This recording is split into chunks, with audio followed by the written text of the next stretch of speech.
There are a little more than 30 days until the CUSMA review begins, and the United States is about to discover something shocking. Canada is not walking into these negotiations empty-handed. Canada is walking in with cards that Trump cannot match. Mark Carney is holding cards worth hundreds of billions of dollars, and he hasn't put a single one on the table yet. So what is in that card hand? Well, there are 5 specific cards: energy, critical minerals, pension capital, a $27 billion defense commitment, and the American political calendar. Washington needs the first 4, and Trump cannot fully control the 5th. So, in a negotiation, the cards held can be more powerful than the cards played. Let's set the table quickly. CUSMA, the Canada-US-Mexico agreement, was written with a built-in review mechanism.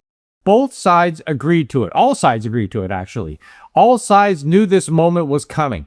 The difference between this review and every previous Canada-US negotiation is one thing. Canada has spent the last 2 years quietly building real alternatives. But let's be honest, Canada is suddenly not bigger than the United States. Roughly 3/4 of Canadian merchandise exports still go to the US. So nobody's going to pretend that we can just shrug everything off and walk away tomorrow morning. But dependency is not the same thing as helplessness. Sure, Canada has exposure to the United States, yes, but the United States also has exposure to Canada. And after months of Trump acting as if every negotiation is just him announcing terms and everyone else nodding along, Canada's position is stronger than Washington wants to admit. Let's start with energy. Canada produces around 5.5 million barrels of oil every single day. The American refinery system was engineered specifically to process Canadian heavy crude. You cannot substitute it in a short notice, and you cannot replace it cheaply. And remember when Canada's energy card actually changed? Well, it was when the Trans Mountain expansion opened. For years, Canada had plenty of oil, but not enough ways to sell it to buyers beyond the United States. That gave Washington an advantage. If your biggest customer knows that they are your easiest customer, they tend to act like it and take advantage of it. The Trans Mountain pipeline changed that math. It gave Canada more access to the Pacific Tidewaters, which means more access to Asian buyers. When Seoul and Tokyo are competing for the same Canadian oil as Ohio, well, the seller's position in any negotiation shifts completely. And that helps explain why Carney rejected the idea that energy and critical minerals are leverage. He's not saying Canada has no power. He's saying that Canada is not threatening to cut off trade like a reckless actor. There's a difference between having options and acting like a maniac with a light switch. Sounds like someone familiar. Trump. Carney's message is not, do what we want or we shut off the valve. His message is Canada is building options, and that's way smarter. Because once you threaten something, the other side prepares for it. But when you quietly build alternatives, the other side has to keep asking, how much longer will you need them as much as you used to? Then there are the critical minerals, which, sounds dry until you realize that they're the ingredients for the future economy and the modern military. You got batteries, aircraft radar, satellites, weapon systems, all of that depends on these materials. NATO has identified 12 defense critical raw minerals, and Canada deposits have all 12, with production or refining capacity for 10 of them. The United States says it wants less dependence on China. Well, if Washington wants secure supply chains, Canada is central to making that happen. And Ottawa is not offering a passive extraction arrangement either. The Canadian position is a full partnership. We're talking refining, processing, manufacturing, and defense-related production, all happening in Canada with Canadian workers and Canadian oversight. The supply chain stays here, or there's no supply chain. Washington either accepts those terms or stays dependent on Beijing. Those are the realistic options on the table for the U.S. So the third card is Canadian pension capital. Canada's major pension funds control trillions in assets across the system, and they invest around the world in infrastructure, real estate, energy, transportation, utilities, data centers, ports, and power grids. And a lot of that money has gone to the United States. So that gives Canada quiet influence. American states need infrastructure. American projects need financing. American communities want jobs. Pension fund managers are paid to make 30-year bets. When American trade policy becomes erratic like it is now, when a single Truth Social post could move markets, well, those 30-year forecasts for U.S. assets get way harder to make. And that's when meetings stop getting booked in New York and they start getting booked in London, Frankfurt, and Singapore. And that's where the power of capital comes in, because it usually doesn't just storm out of the room, it moves elsewhere. For Canadians, this matters because pension funds are not political toys. They are retirement money. Their job is to protect long-term returns, not subsidize this crazy chaos we're going through. And then, of course, there's the F-35 contract. Canada's fighter jet purchase is worth roughly $27 billion. For years, Washington assumed that this was just a closed file. Oh, Lockheed Martin, American jets, American jobs, American defense integration with no real alternative. You got to take it. Well, Prime Minister Carney put that contract under formal review. The Swedish Gripen, which is built by Saab, is officially on the table as an alternative. This is the same company that just beat Boeing on the NATO surveillance aircraft contract. It's a very credible option now. So when Canada signals it may redirect $27 billion away from the American defense industry, well, Washington receives a specific message.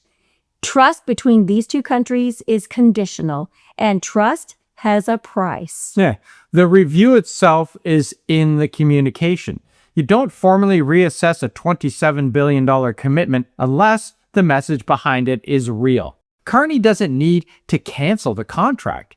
The uncertainty of whether he might is doing all the work here. So if the United States wants allies to buy American defense equipment, then the United States has to behave like a reliable defense partner. It can't pressure Canada, threaten tariffs, question the relationship, and still assume that every major contract will automatically land in their lap. And then there's the card that Trump cannot fully control: American voters. Tariffs may sound tough at a rally, but they become less impressive when households realize that they're paying for them, because tariffs add costs to groceries, gas, cars, building materials, and everyday goods. And when that happens, voters start to notice. So that is the midterm elections problem. Republicans may support Trump loudly in public, but many of them know what happens when economic pain becomes local. A tariff that sounds strong on stage can look very different at a kitchen table when you've lost your job. Yeah. Canada can't control American elections, but Canada can understand the calendar. Washington is negotiating under pressure too. Canada has a little more than 30 days until the CUSMA review begins, but Republicans are heading toward November with tariffs becoming a real political liability. So here's the thing that makes this negotiating position genuinely formidable right now. None of these cards have actually been played yet. The energy hasn't been redirected to Asia. The mineral supply chain hasn't been withheld. The pension capital is still invested in the United States, and the F-35 review is still open. A card held forces the other side to plan for every possible outcome at the same time. The moment you put it down, the other side adjusts quickly. While it stays in the hand, Washington has to account for all four scenarios simultaneously, and that costs them focus, flexibility, and political bandwidth that they don't really have to spare right now. And that's why PM Carney's restraint matters. Some people want him to slam every card on the table right now, all at once. Well, it would feel satisfying for about 10 minutes. But negotiations aren't about producing a good clip or a viral reel. They are about shaping the choices available on the other side. Prime Minister Carney is doing something that Trump doesn't like. He's making Canada harder to read. Not chaotic, not emotional, just disciplined. Trump likes opponents who react quickly and publicly because then he can turn the reaction into theater. Well, Carney is doing the exact opposite. He's keeping the room boring enough to be strategic. And boring can be very effective, as we've seen. A calm country with options is more dangerous in a negotiation than a loud country with none. Listen, The goal is not to blow up the relationship with the US. The goal, though, is to stop Washington from assuming that Canada will accept anything just to keep the relationship comfortable. And that's the big shift. The CUSMA review matters because this is not just about paperwork or pieces of paper that get signed. The three countries can extend the agreement for another 16 years, or they can fall into annual reviews that keep uncertainty hanging over North America. Which means July 1st is not the cliff. It's the moment where everyone decides whether they want stability or years of just arguing about it back and forth. So our question is not whether Canada has leverage, because clearly we do. The question is how much Carney needs to use and how much he can keep in reserve. Because Canada is not powerless here, but we can't be reckless either. It's sitting at the table with real cards, real limits, and a prime minister who seems to understand that the point of leverage is not to brag about it. Yep.